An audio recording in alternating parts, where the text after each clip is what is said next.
Bonjour les amis, vous allez bien? Alors parlons de chocolat des filles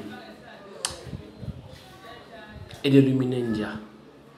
Vous m'avez demandé ce que je pensais du chocolat des filles et ce que je pensais de Luminendia. Alors je vais vous simplement vous dire deux choses. La matrice fructescente est quelque chose d'assez fort originel.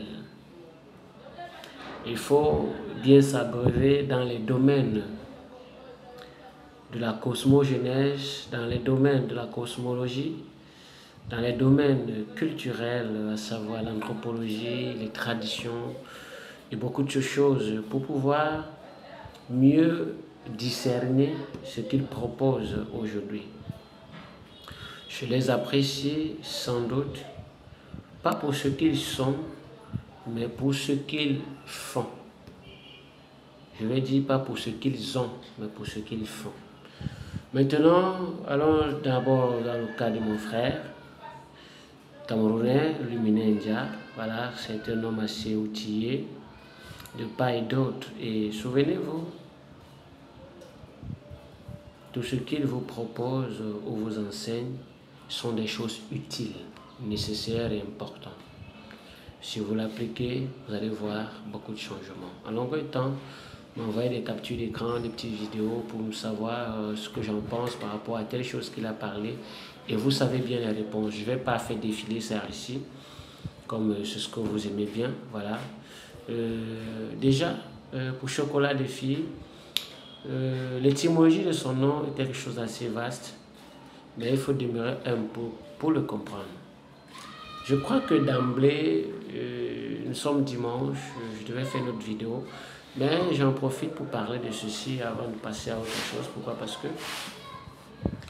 certes, la latitude crue, et vous devez le comprendre parce que, vous savez, les colons étaient très violents, très très violents, avec nos frères, c'est-à-dire nos anciens, nos ancêtres.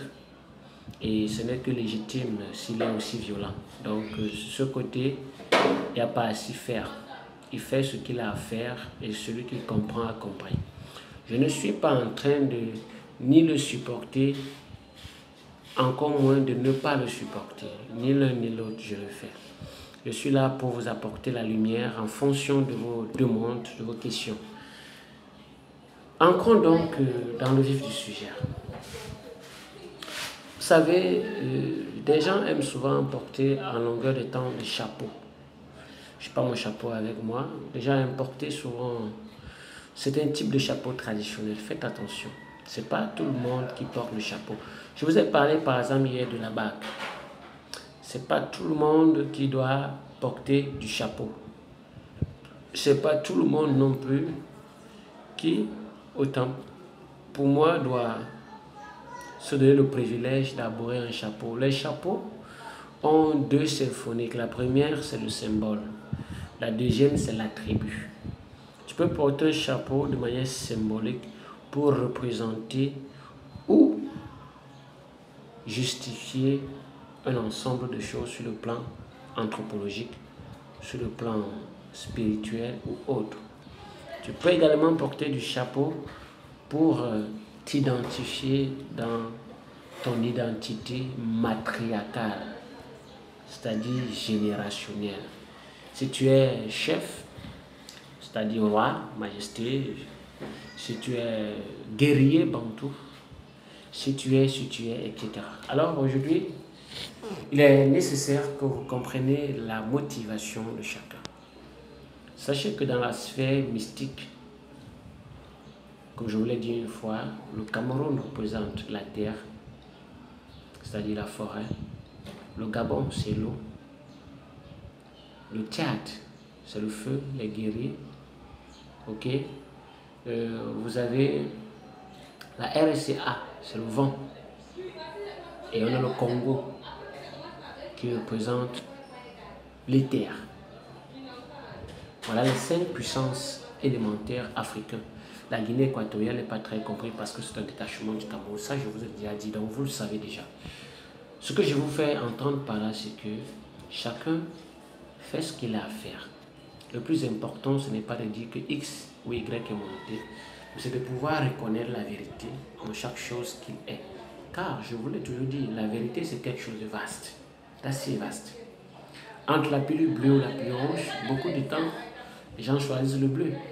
Or, le rouge représente l'illusion et la vérité. Et par conséquent, le bleu n'est que ce qu'on appelle la simulation et le simulacre. C'est un chapitre bien que j'enseigne, simulacre et simulation. Mais j'ai envie de vous dire quelque chose. Permettez, hein. Vous savez, vous êtes hypocrite. Vous êtes parfois des personnes qui font semblant. C'est-à-dire, vous allez être là avec le 9 fois grand. Vous allez faire comme si vous êtes avec lui et pourtant derrière, vous allez dire autre chose. Alors, si vous avez envie de savoir ce que quelqu'un est de manière naturelle, de manière spirituelle, de manière large, vous l'écrivez, vous posez vos questions. Quitte à ce qu'elle vous réponde ou pas. Ça, c'est pas mon problème. Ma particularité, c'est de vous apporter des propositions de solutions, des stratégies, de l'éveil. Je vous dis toujours, activez vos pupilles, que votre énergie jaillisse. Chacun de nous a des missions. Pour l'instant, je ne sors pas encore avec des thématiques assez ahérissantes, assez percutantes, comme vous aimez. Mais souvenez-vous d'une chose. Le bonheur vient à celui qui s'y attend. Et la prise de décision est un acte symbolique. Sur ce, je vous dis à très prochainement dans une nouvelle vidéo. Faites attention au chapeau que vous portez. Pas parce que vous avez vu quelqu'un porter ou quelque part dans une vidéo. Portez le chapeau parce que vous le méritez ou parce que vous le représentez. Parce que les chapeaux sont aussi les représentations des totems ou des génies totémiques. Faites attention. Alors je ne vais pas être long. Alors je vous dis à très prochainement, à très vite dans une nouvelle vidéo. On se tape demain pour une nouvelle édition. Alors, active tes pupilles, mon bien-aimé, que ton énergie jaillisse. C'est le 9 fois grand. À tout moment, 237 657 84 15 39.